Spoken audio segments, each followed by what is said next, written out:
Here we are in Rishikesh, India at Paramahansa Nikatan Ashram at the International Yoga Festival, and it is such a delight to be with Kia Miller again. I've seen Kia here the last 3 years, gotten to know you and Tommy, and just really delighted to have this conversation. Me too. Yeah, and we can talk about something that's really passionate to my heart and timely. I know it's passionate for you. It's more about yoga and peace in the modern context. If you could, if you could share with us a little bit about, growing up in the Falklands and what happened there while you. Well, I grew up in the Falkland Islands, and it's a small community, 2,800 people total. I grew up on 110,000 acres of farmland. My father managed it. I spent a lot of time in nature. I spent a lot of time with animals, and I think my first love was nature. My first experience of God, of creative force, whatever you want to call that, was nature. And then when I was 13, the Argentinians invaded. Margaret Thatcher sent her troops down, and there was a war. So I found myself in the middle of a war, which was literally taking place at our farm. Our farmhouse held all of the helicopter and the pilots from the jet airplanes. And I was in the midst of this war experience. And at 13, and I didn't really understand politics at that point. I lived on a farm. But that did definitely shape a lot of my, you could say, activism later on. Yeah. So when I moved to England, I started practicing yoga when I was 15. And I moved to London. I was modeling at the time, but then I quite quickly got involved with the anti-nuclear movement and kind of, I guess, anti-war on a certain level as well. I met a gentleman who was Chief Staff Officer to the Admiral during the Falklands War, and he was one of the first people in the Navy to come out against nuclear weapons. Okay. And so I had a friendship with him, and I started to get more and more into activism. Made a documentary called Sacred Fire that aired at the United Nations Disarmament Conference. And as I was making the documentary in a very idealistic anti-war, like anti-nuclear kind of frame of mind, I started to witness a lot in the activists that didn't feel good to me. Like we're at a Trident missile base, and the peace camp outside has hardcore pacifists and hardcore feminists, and the two camps were not speaking to one another, but they were there in the auspices of peace. And so I started to notice this energy that didn't match. And then the couple of the people who were very involved in the documentary, who were afraid of how I may portray them, actually threatened me on the phone with physical bodily harm. Okay. And then I became very disillusioned with the whole idea of what was happening. But it was the turning point for me to recognize that if we haven't come to some kind of resolution and healing of our own internal pain, even though we may have a really good intention to help or to stand up against something, it's very easy just to bring your own unconscious agenda into your activism. And that's what I saw, although I don't think I could necessarily have put it into those words back then, but it was enough for me to understand that what I needed to do was to not do that anymore, but to actually start to practice and start to know myself and create a different relationship to my own consciousness before I came back out into activism. It is such a delight to hear you describe this. I mean, I empathize with seeing war, having lived in Sierra Leone before the war and then going back during the war, practicing yoga, and in this relationship between the outer peace building and the inner. We like to say peace from inner peace to international peace building. This is such an emerging area. Andrew Harvey calls it sacred activism. James O'Dea calls it conscious activism. And you're bringing a real embodied aspect to this. So let's talk a little bit deeper. And the world today needs this more than ever. Yeah. And we'll get to that in just a minute. But let's talk a little bit more about this really owning your own transformation and how yoga facilitated that for you, or is still facilitating, I imagine. Yes, exactly. Yes. It's an ongoing yes. process. As I just came out of a meditation and recognized even, things that were bothering me and cluing into where they came from. Yeah.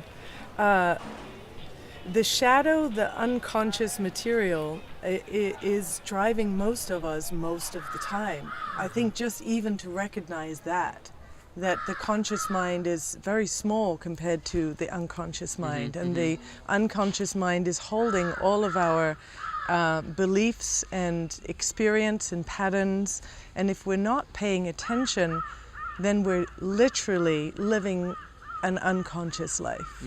And that's what I've really come to recognize. And as we start to pay attention through these really technical but also brilliant practices of yoga, the way that you can really go in and on a somatic level, you can actually release trauma, you can release old patterns, particularly on an emotional level, that are keeping us kind of in a reactive state, and start to create a positive relationship with your mind. So you literally become more organized mentally. I think that's what we all need to be doing right now, because otherwise world events are getting quite chaotic in themselves, and then I find that we collectively are becoming very reactive to that.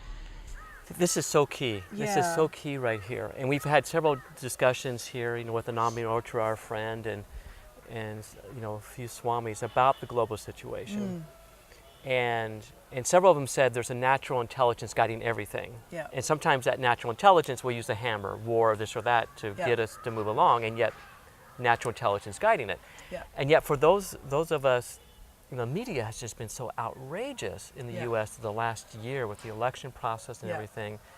And in my own family, there's a lot of people I know. There's so much collective fear. Yeah. So let's speak a little bit more about this experience of deepening the yoga practice, being exposed to the external that can trigger the wounding and so forth. Right. Yeah.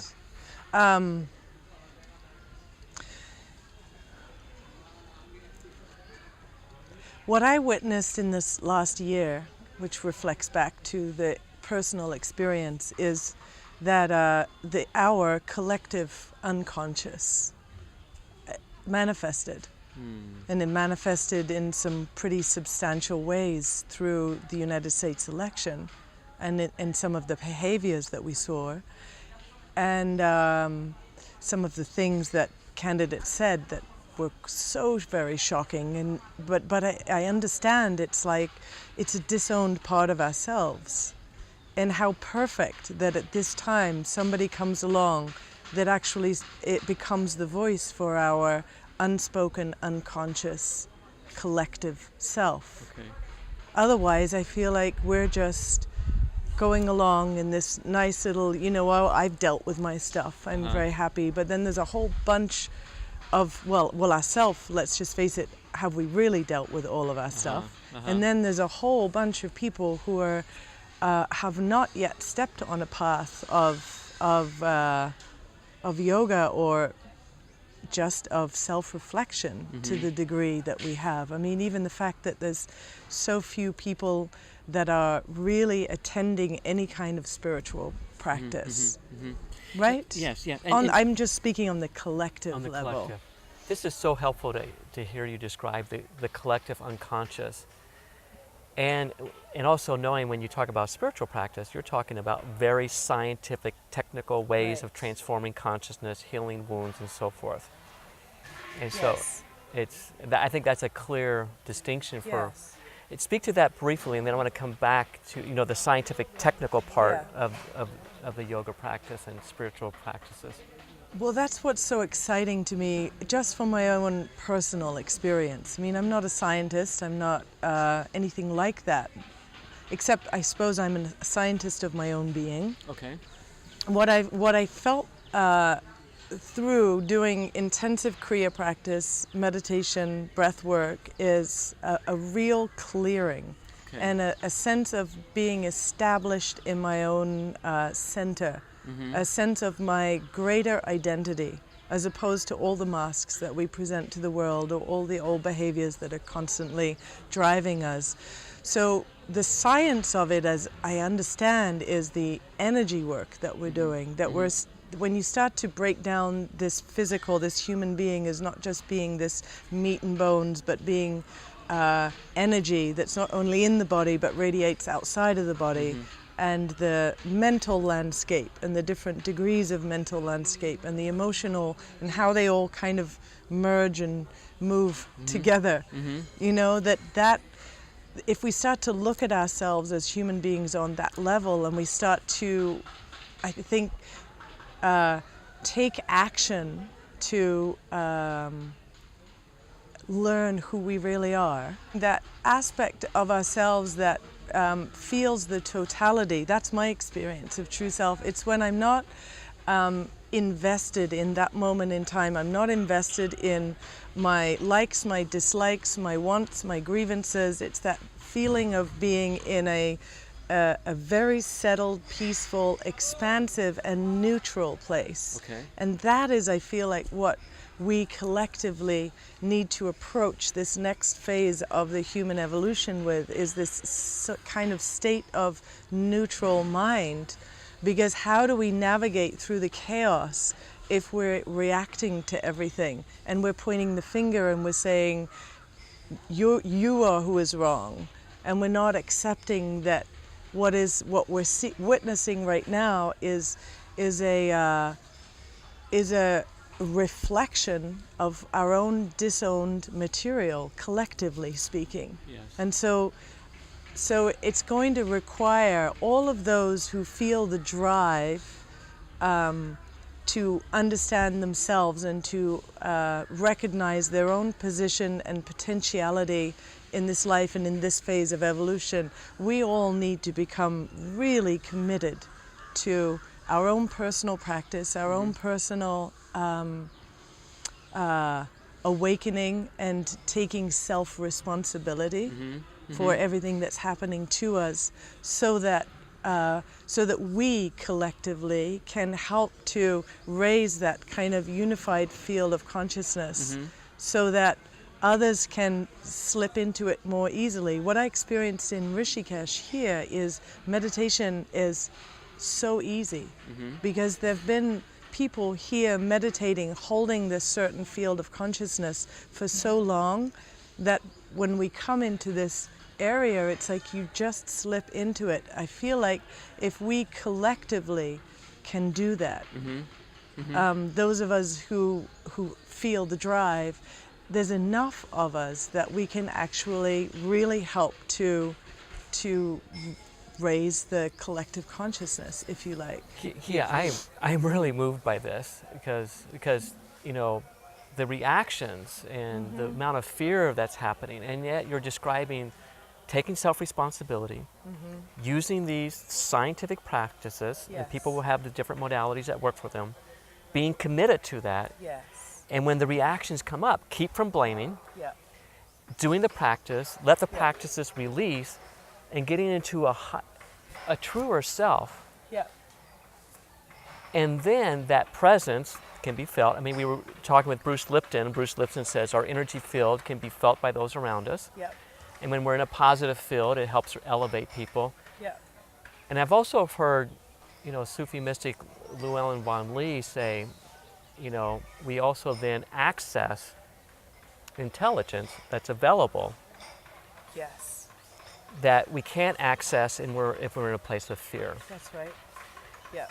And then that intelligence can then guide our actions That's right. in the world. So we're less reactive. Yeah. We're collecting into what Anamyotra and other swamis would say, a natural intelligence. That's right.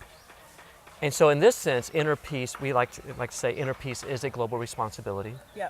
And these ancient sciences of yoga are incredibly timely.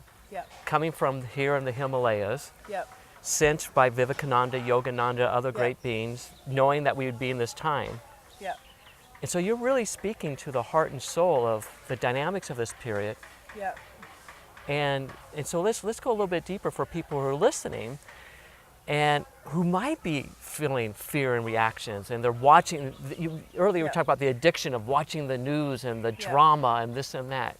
So speak a little bit more to people who are in these experiences. Well, I just experienced it myself in these last few months in the United States. I became addicted in my way. I had to keep going, looking at the news. What's happening now? Wow, wow, oh, wow. And I found that was, I was starting to do it before I meditated in the morning. And so I had to take responsibility in that and see, wow, Kia, you're getting off on some level at what's going on, because you have some opinion that people are behaving in a way that isn't appropriate to you. But I was allowing it to take me out of my center and out of my natural intelligence.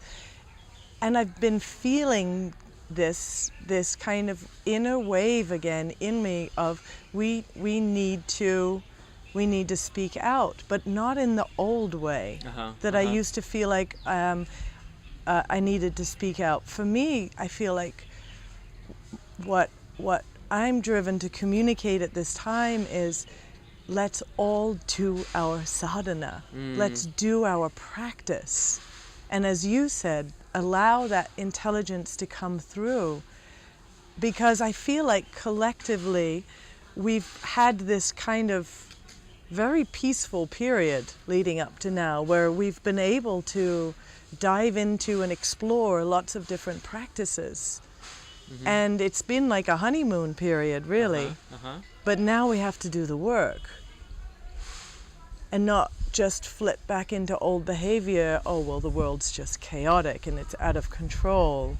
But, oh, okay, I've had the privilege in all of this last period of time to, and I'm talking about, people like myself and peers that, we've been deeply studied and entrenched in yogic science and practices and communicating that. But now we have to really work it. And then bring it into each moment of the day, Yes. each interaction.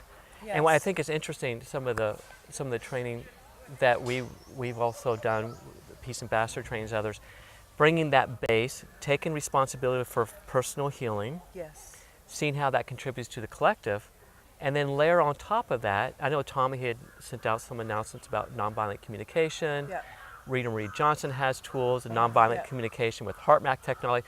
So if you take the deep sadhana practice, doing this work, and combine it with some other tools, communication tools. Yes, and then start to communicate to one another lovingly. Yes. Because when I look on Facebook right now, I'm not seeing people communicate lovingly to somebody that is from a different political party. Right. Just as an example.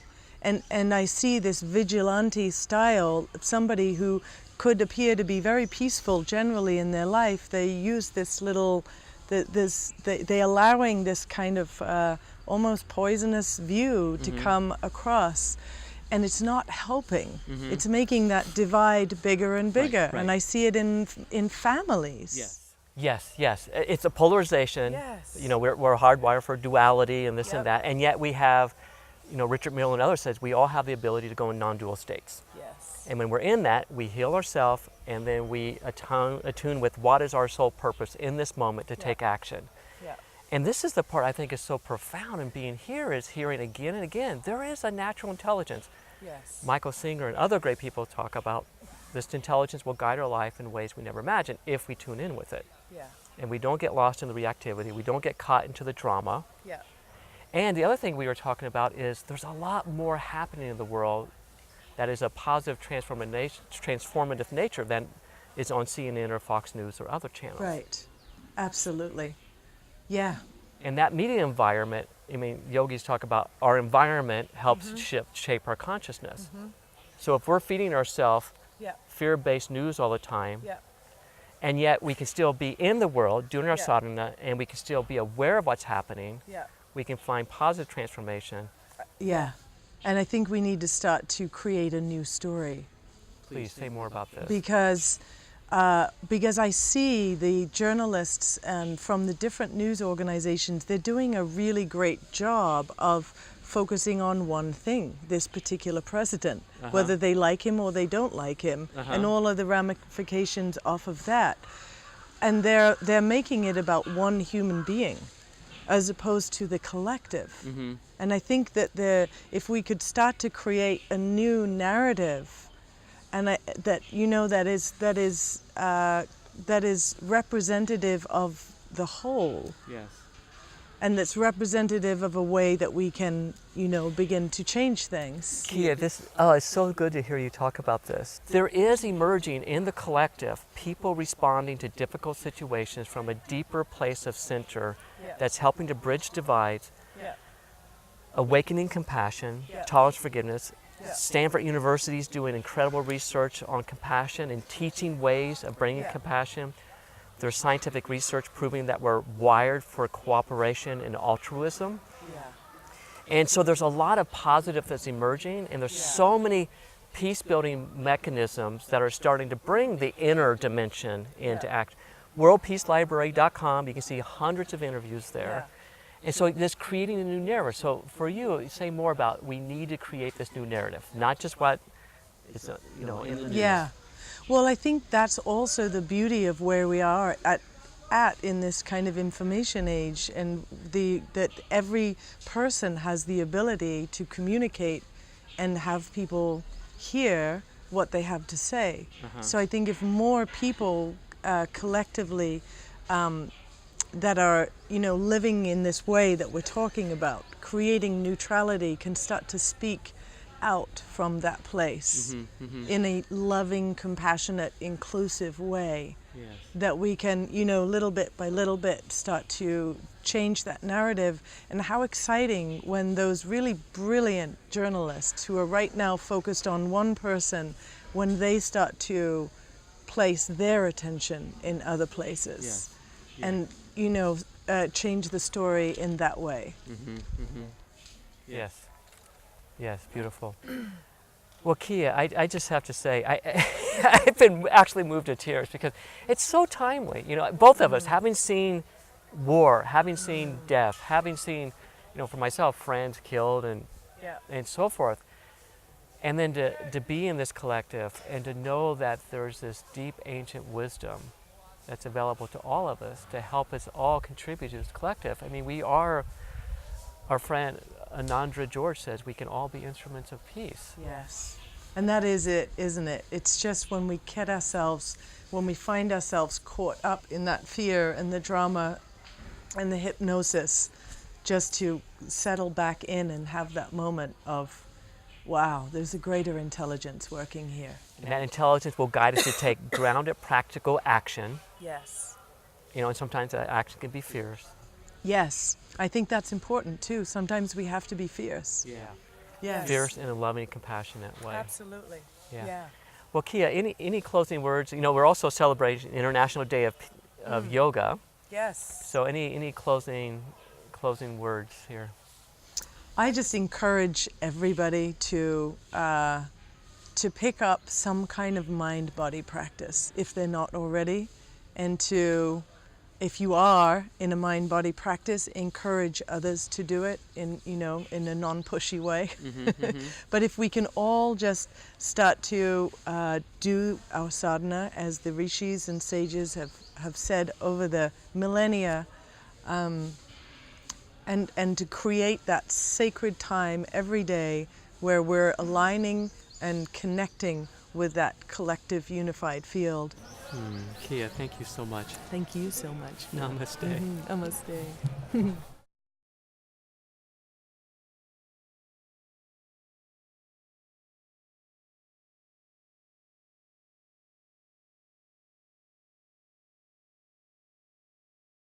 Om Tare Tu Re So